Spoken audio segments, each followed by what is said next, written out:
Hey, I'm Chef Avi Shemtov, and in my professional life, I own Simca Restaurant, M BBQ, and the Chubby Chickpea food truck. But when I'm not working, what I really love to do is talk and eat and talk and eat. And in today's episode, I'm going to be joined by Geo Lambert at Hyde Park's Delicias Colombianas, which, if I'm translating correctly, means we're gonna have some delicious Colombian food. For a conversation about family, about Boston's food truck origins, about opening a restaurant after running food trucks, and of course, about our favorite customers. Barbecue's so new to me. I'm trying to figure out, I just don't think the margins just can't be the same as other stuff, but it's volume. Like, you just sell so much of it, that it's like, if you try to be in line with the margins that because it's still the thing about barbecue is you can be scratched without as much prep labor, because the smoker does so much of the work. So it's what I'm learning with all ash is, all right, that brisket is costing me a ton, but it takes almost no labor. It's a quick trim, rub it down to spices, put it in the smoker, and we can get 24 racks of ribs in almost the same amount of time as we can get 10 racks of ribs in. Right. So it's I'm just trying to look at it different, because the margins on barbecue with the meat going up and stuff, you can't be at 25%. I feel like the brisket and the pork butts anyway. It's all right. Ribs, I don't know. I don't really. The margin on the ribs is crazy right now. Yep. I kind of hate selling ribs. But you probably sell most of them. They sell though. They do. I can't say I'm not selling them, but I'd rather sell pulled pork sandwich. So pulled pork sandwich is where all the margins are. And what's so funny to me is it's the most consistent product. It's always good, it's always juicy, and then it's also a great margin item. Yep. So it's if people could just learn, if customers could just learn to keep ordering. Let's just rock with this way. Let's just sell pulled pork. But yeah, it's funny because if you started over and you offered only pulled pork sandwiches, you'd probably sell 1 million pulled pork sandwiches. But now if you were I'm going to sell only pulled pork sandwiches, people would lose their mind. People would be so upset. But if I went out and did another truck, pulled pork sandwiches, pulled chicken sandwiches. Yeah. Well, what's up with the truck? You're not doing it?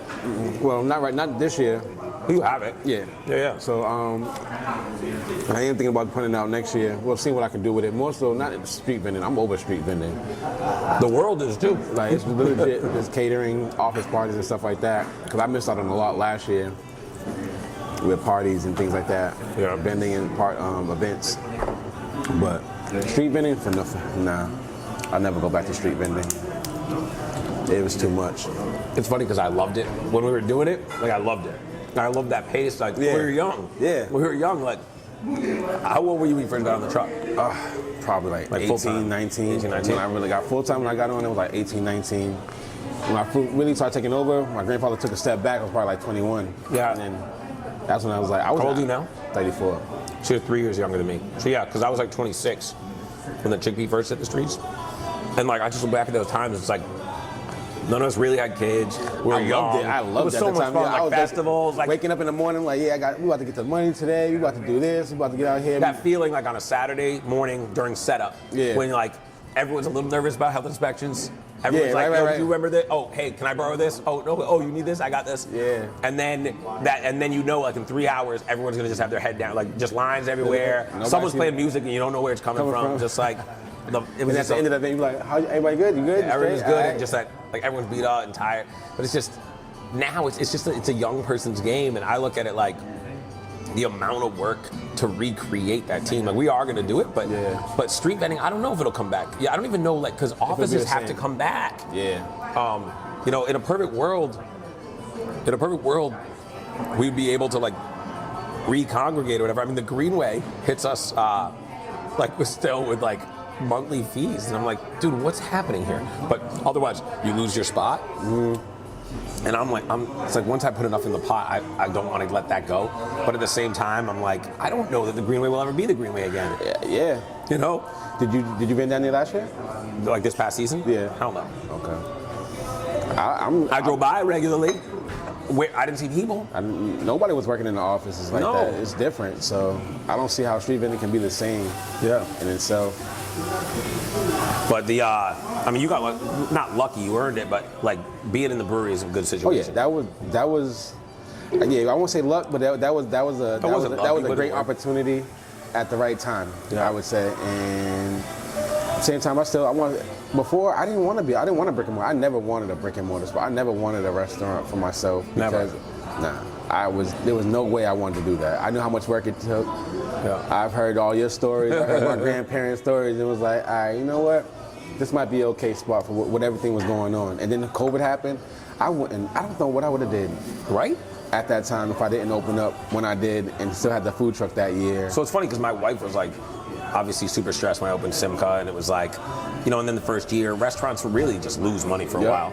And it was like stressful. But I say to her all the time now, I'm like, that saved us during COVID. Like being able to have a spot that like people could support you, that you could sort of like consolidate down to, rock out of. I mean, the chickpea honestly like still really helped during COVID, like being able to get the private stuff. Oh yeah. But that was a hustle, and it wasn't. It already had a name, so it's kind of like that went hand in hand at the same time.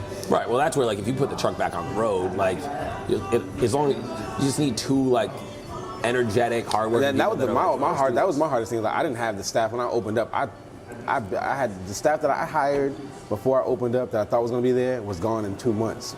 Yeah. After me opening up, type thing. So I literally had to start all over 2 months in with all new staff type. How's hiring going now? Still hard, but I have a solid staff now that I can depend on. I honestly had to let one of my strongest guys go, which kind of sucked. Oh man, that's what we want to see. All right. I'm taking. Yeah, you can just put it on the table. We're sharing everything. Oh, that looks crazy. And more. You guys with us right here. Thank you so much. Thank you, sweetheart. That red snapper looks crazy. What'd you grow up eating at home? At home? Yeah. A little bit of everything. So it's like a bunch of fish. I can't even really pinpoint it. My grandparents was like, We ate fish at home? Huh? Where are your grandparents from? North Carolina. My grandfather's from North Carolina. My grandmother's from Alabama. I thought they were from the South. So my grandfather made a bunch of different concoctions. He would put in rice and tomatoes in a pot and make something out of that. Rice and tomatoes in a pot is like how I grew up eating. Like, I just like to eat with my hands. I like to eat communal stuff.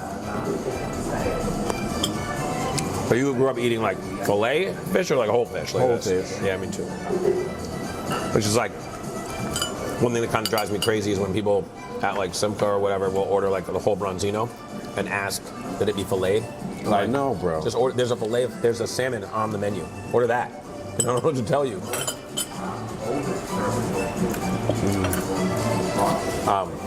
Growing up, or the worst part is when they order it, they don't say that. And then it comes back to the kitchen and they want it broken down now. And I'm like, now? I'm just gonna give you a plate of like a little bit of meat. Like it's not gonna be happy looking. Would you do it though? You would break it down for them? Honestly, I'd love to get to a point where I could say no, but I need their business. So we just pull the tail, break it down. And again, it's sad because it's like you got a little pile of fish now, broken, like. It doesn't even look like anything. It doesn't, it really doesn't. I like cut the head and I put the head back on the plate. But that's like what they don't want. Right. Or what scares them is the head. Honestly, I'd be annoyed when they ask me to cut a sandwich. I'd be getting so mad when they ask me to cut a sandwich. I'm like, if I cut a pulled pork sandwich, it's just gonna be a mess. It's all half the meat's gonna fall out. It's gonna be on the plate. Whatever. Well, I'll do it. I could ask sometimes just cut a pita. I'm like, but it's open on one side. Like, well, how the hell am I gonna split this? I love when people order that and then ask for everything off of it. Like they don't want nothing on it. But I sell a brisket Sammy with nothing on it. So I love when they order the Geneva and say, no barbecue sauce, no pickled onion, no cheese sauce. Like, so you just paid more, $14 for this sandwich, but you could have got the other one for $4 less. I'm not mad. I told them, right? Oh my God, you're like Trillium. You name stuff after like streets. Nothing touches Treehouse. I have never been to Treehouse. The one time Salmon marinero. We're just not making some room, man. Sorry. Awesome. We didn't have enough rice. Look at that dish, dude. Anything else we can get for you guys? I think we're all right. We're gonna take this out the way for you, boss. Thank you, boss. Enjoy. Thank you. Yeah, I need a flick of that. Dude, look at that.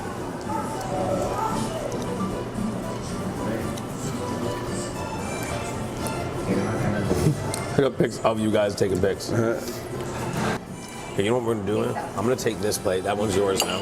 This thing. Just so I have a bigger plate. So I'm gonna take some of that shit. This is exactly like what I like to eat. I'm gonna take one more picture of that real quick. Yeah, it's like sauce and juice.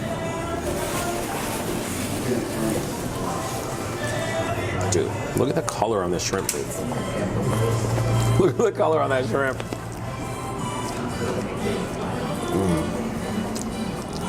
I don't even know where to start right now. Thank you. I just approach it from like I'm gonna eat it all perspective, so it's like what doesn't matter where I start. Looking at all the food is like filling me up. Like I was hungry before, and now I'm looking at everything like, am I even hungry still? So this salmon is so juicy. You taste the rice without anything on it? Yeah, it's good. Really good. Is the crowd that comes in at Dorchester Brewing similar to the crowd when you like had the truck back in the day, or is it a different crowd? Different.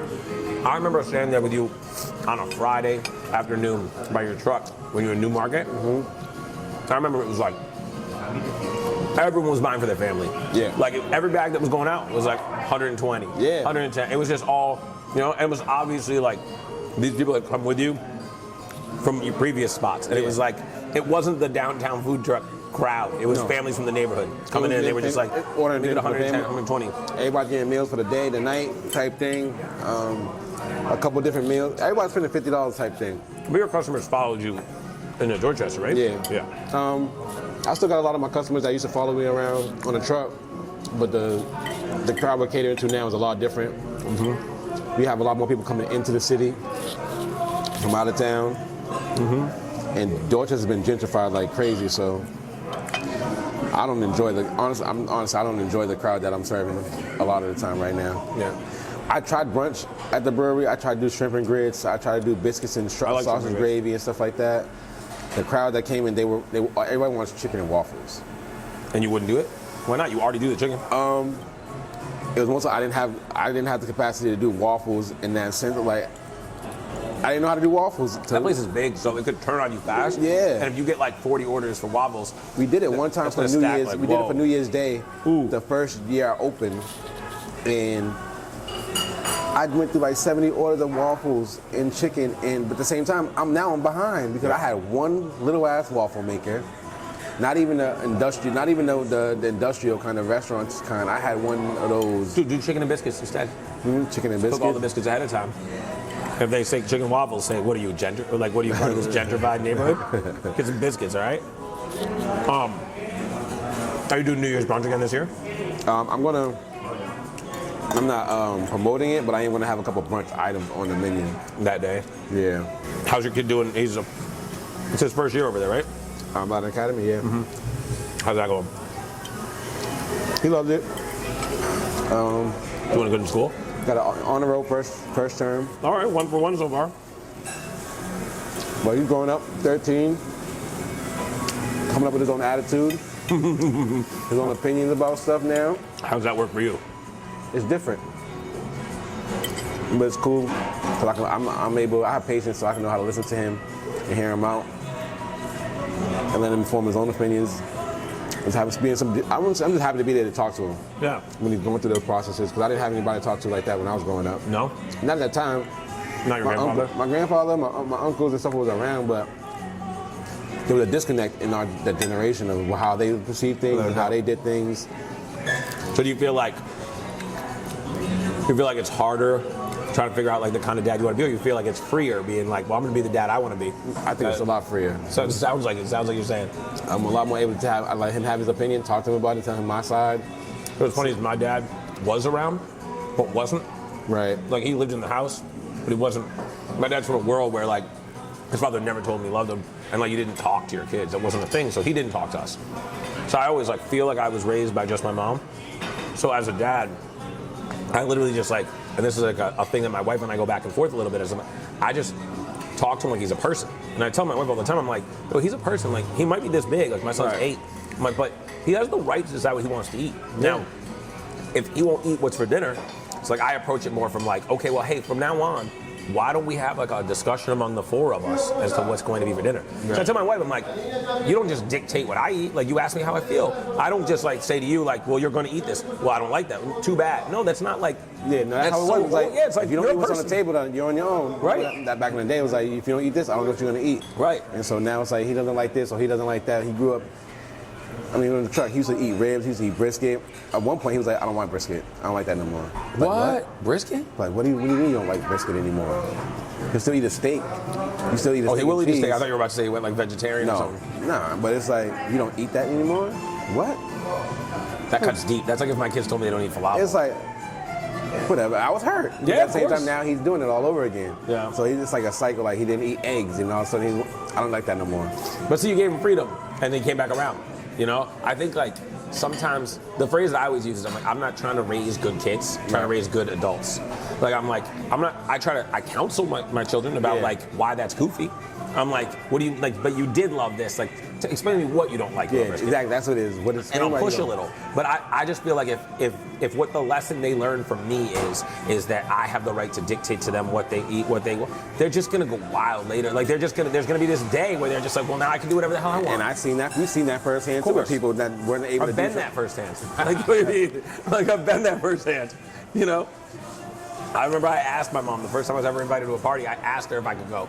I was like, listen, I'm just gonna have one beer. I was like 16. I'm like, everyone's gonna be drinking, but I'm just gonna have one beer. It's just so I can fit in. And she like thought about it, legitimately thought about it, and came back to me the next day and was like, I decided I'm not comfortable with it. Cool, but then like the next time I didn't ask, and I didn't have one beer. Right. You know what I'm saying?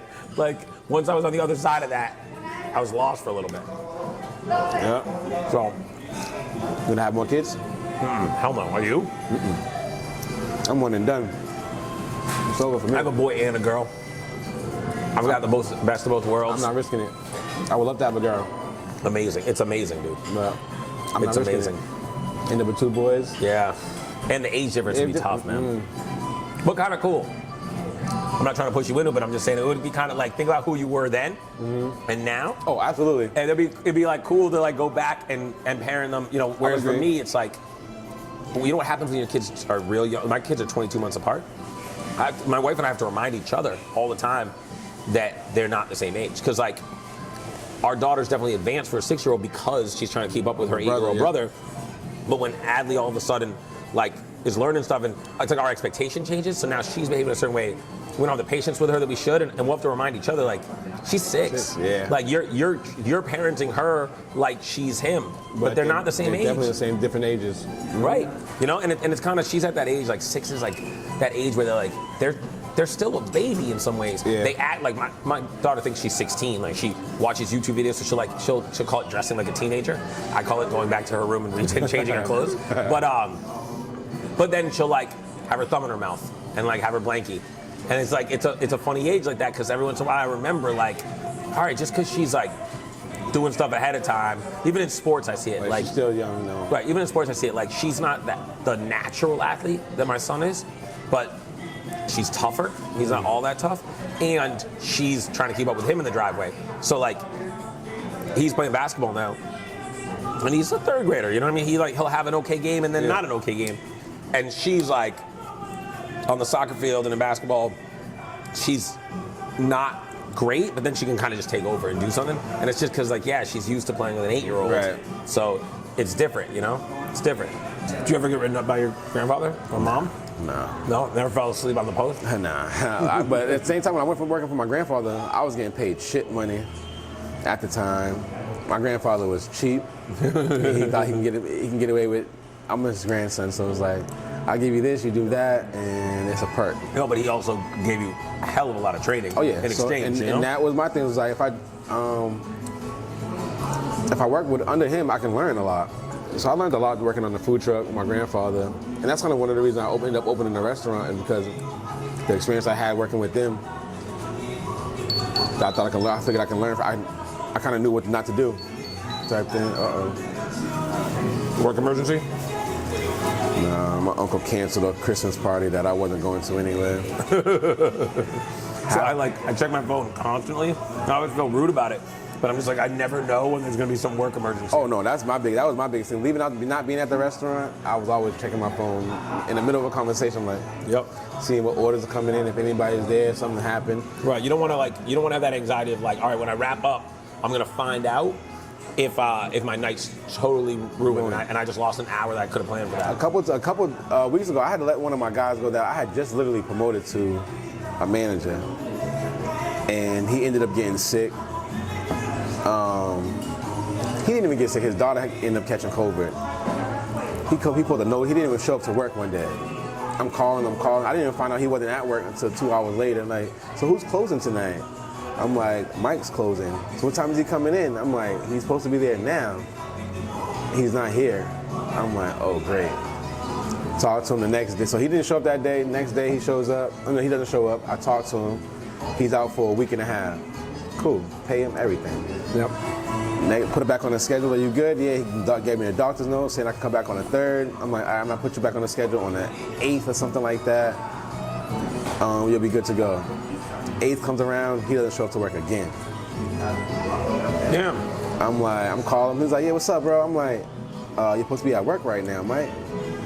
He's like, I told you my daughter was sick. I'm like, yeah, but you told me you can come back to work on the 3rd. You didn't let me know that you couldn't come back to work today, and the schedule went out on a Sunday. It's now Thursday, and I'm just now finding out you can't be at work. I don't know what you want me to do. I got to take care of my daughter. All right, I guess we're just gonna have to go our separate ways now, Mike. I don't know what to tell you. That sucks, dude. And He was it with hurt. you a while? Huh? He was with you a while? Yeah, he was for about 2 years now, almost 2 years now, and he was solid. He was he worked really hard.